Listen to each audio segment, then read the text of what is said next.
Doctor صاحب، یہ جو امریکہ نے اپنی توپوں کا رخ چینج کیا ہے، ایک طرف نقوی صاحب کے ذریعے ایران کو پیغام بھجوایا ہے اور لگ رہا ہے کہ اب فلیکسیبلٹی آ رہی ہے دونوں سائڈ سے ٹو اسٹرائک اے ڈیل تاکہ مشکلات کم ہو دنیا کی۔ At the same time Cuba کی کاسٹرو فیملی کو اب دھمکی دی جا رہی ہے، لگ یہ رہا ہے کہ وہاں پہ انہیں کہہ دیا گیا ہے کہ یا تو آپ خود چلے جائیں ورنہ پھر ہم آ کے رجیم چینج کرنے کو تیار ہیں طاقت کے ذریعے، جس طرح وینیزویلا میں کیا ہم کیوبا میں بھی کر سکتے ہیں۔ آپ کی نظر میں where is the world heading to? کیا ڈونلڈ ٹرمپ ڈیل اسٹرائک کریں گے اور کیوبا کے ساتھ کیا ہوگا؟ دنیا کا مستقبل معاشی؟ ڈاکٹر حامد خان المشرقی صاحب۔ بہت شکریہ طلحہ جتوئی صاحب۔ واقعی صورتحال جو ہے وہ دن بدن گمبھیر ہو رہی ہے۔ جہاں تک معاملہ ہے اب امریکہ ایران کے کوئی فائنل ایگریمنٹ پہ پہنچنے کا، تو میں سمجھتا ہوں کہ جیسے ابھی آپ نے بھی کہا کہ دونوں کے پاس چوائس نہیں ہے، دونوں چاہتے ہیں کہ اب جنگ بند ہو۔ ایران اور امریکہ دونوں مستقل جنگ بندی چاہتے ہیں۔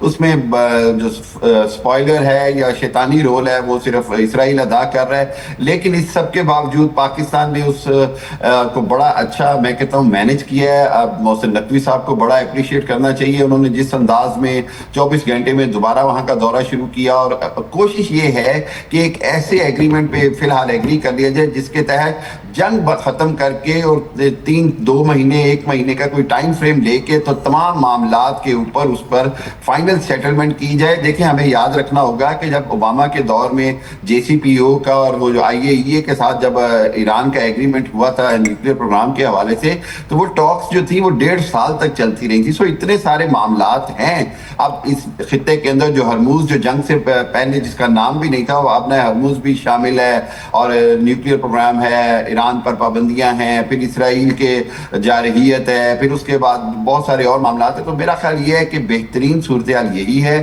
اور اس کی قوی امکان ہے کہ انشاءاللہ عید کے بعد پاکستان کے اندر ہی ایک فائنل بیسک ایگریمنٹ ہو جائے گا۔ بس میں بار بار کہتا ہوں حاکم بدہن کہ اگر اسرائیل کی طرف سے کوئی مزید شرارت یا شیطانی چال میں ان کو کامیابی نہ ہوئی تو مجھے بہت قوی یقین ہے کہ اس کے اندر صدر ٹرمپ کو کوئی نہ کوئی راستہ بنا لینا پڑے گا، اور ایران بھی ایگری ہے۔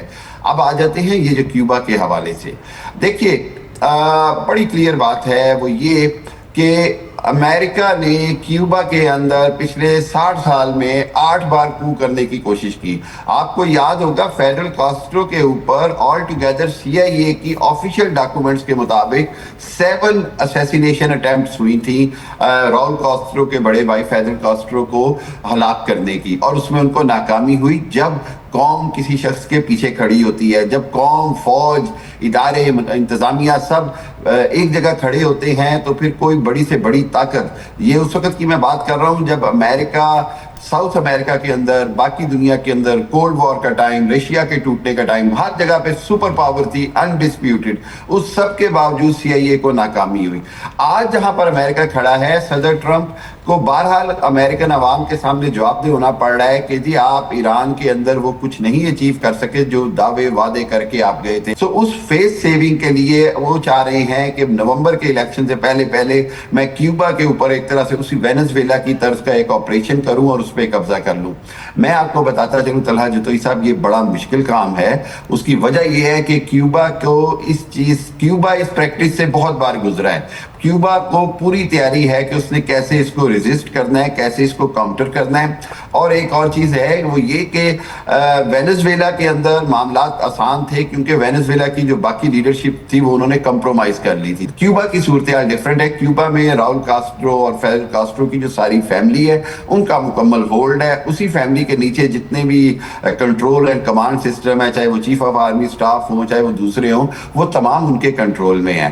اگر امریکہ کھلی جنگ کی طرف جاتا ہے کیوبا کے ساتھ تو پھر آپ کو پتہ ہے کہ چائنا اس بار میرا نہیں خیال کہ اتنی خاموشی اختیار کرے گا، رشیا بھی اتنی خاموشی۔ اور مشرقی صاحب میرا کنیکٹنگ سوال آپ سے before I let you move forward. مشرقی صاحب یہ بتائیے کہ جس طریقے سے یہ امریکی کمیٹی آیت اللہ شہید خامنائی کو دہشت گرد ڈکلیئر کر رہی ہے، مادورو کو دہشت گرد ڈکلیئر کر رہی ہے، کاسٹرو کو دہشت گرد ڈکلیئر کر رہی ہے، جبکہ دنیا یہ جان چکی ہے کہ اصل دہشت گرد کون ہے۔ عجیب بات نہیں ہے؟ بالکل ایسے ایسے ہی ہے. دیکھیے امریکنز کے جو اپنے سٹینڈرڈز اور جو اپنی باتیں تھی وہ اب دنیا کے آگے بڑی بری طرح ایکسپوز ہو چکی ہیں.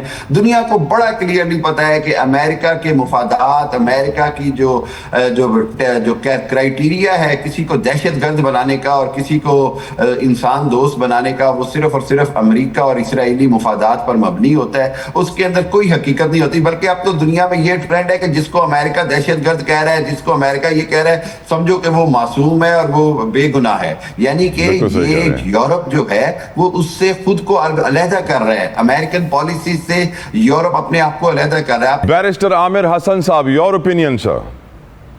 بہت شکریہ جی. دیکھیے بہت سی باتوں سے تو بلکہ بہت خوبصورت باتیں کی ہیں مشیقی صاحب نے. دیکھیے یہ جو جنگ تھی اب اس کے نتائج سب کے سامنے آ رہے ہیں. جب بھی کوئی سپر پاور کوئی ملک بنتا ہے, ابھرتا ہے, اس وقت اس کی پالیسیز کے ساتھ دنیا میں بہت سے ممالک ساتھ ہوتے ہیں, اور جب کوئی سپر پاور گر رہی ہوتی ہے, معدوم ہو رہی ہوتی ہے, ختم ہو رہی ہوتی ہے, تو وہ اپنے اتحادیوں کو بھی کھونے لگتی ہے. اب پوری دنیا میں امریکہ کے ساتھ اگر کوئی کھڑا ہے تو اسرائیل ہے, لیکن اس سے میں اور خوبصورت طریقے سے اگر اس فکرے کو رکھوں تو اسرائیل کے ساتھ اگر کوئی کھڑا ہے تو وہ امریکہ ہے. یہی امریکہ کی وہ خرابی کی بنیاد ہے جو شروع ہوئی ہے. تو پریزیڈنٹ ٹرمپ نے ایک طرح سے امریکہ کو بطور سپر پاور جتنا نقصان پہنچایا ہے شاید کسی پریزیڈنٹ نے کم پہنچایا ہو. دوسری بات یہ ہے کہ کسی ملک کے اوپر جارحیت کرنے کے بعد اگر آپ سمجھیں کہ آپ انہیں بتائیں گے کہ وہ دہشت گرد ہیں, غدار ہیں, تو تاریخ تو ایسے فیصلے نہیں کرتی ہے.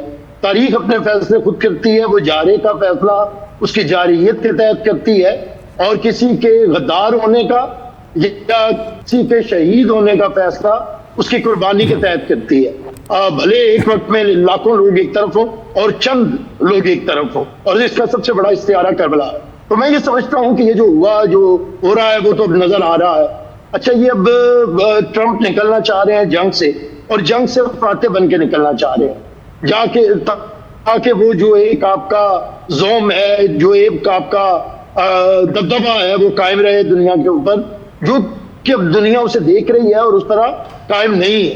اس کے اندر میں سمجھتا ہوں کہ پاکستان نے بڑا ایک حکمت کے ساتھ بڑا اچھا رول پلے کیا ہے, اور اس میں وہ تھکا نہیں ہے.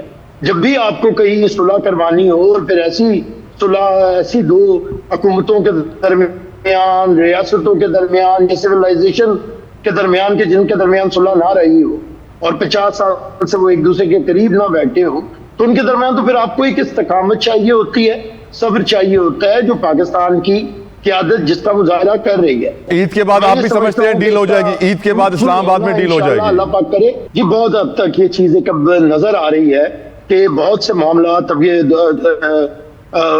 انٹیریئر منسٹر کا جا کے 3 دن رہنا, اب دوبارہ جانا, اور پریزیڈنٹ ٹرمپ کا ٹویٹ کے ذریعے کہنا کہ فلاں فلاں ملک کے سربراہوں نے میرے سے درخواست کی اور میں نے یہ روک دیا, تو اس میں ایک چیز تو واضح ہو گئی کہ نہ سعودیہ ایران پہ اٹیک چاہ رہا ہے, نہ UAE اٹیک چاہ رہا ہے,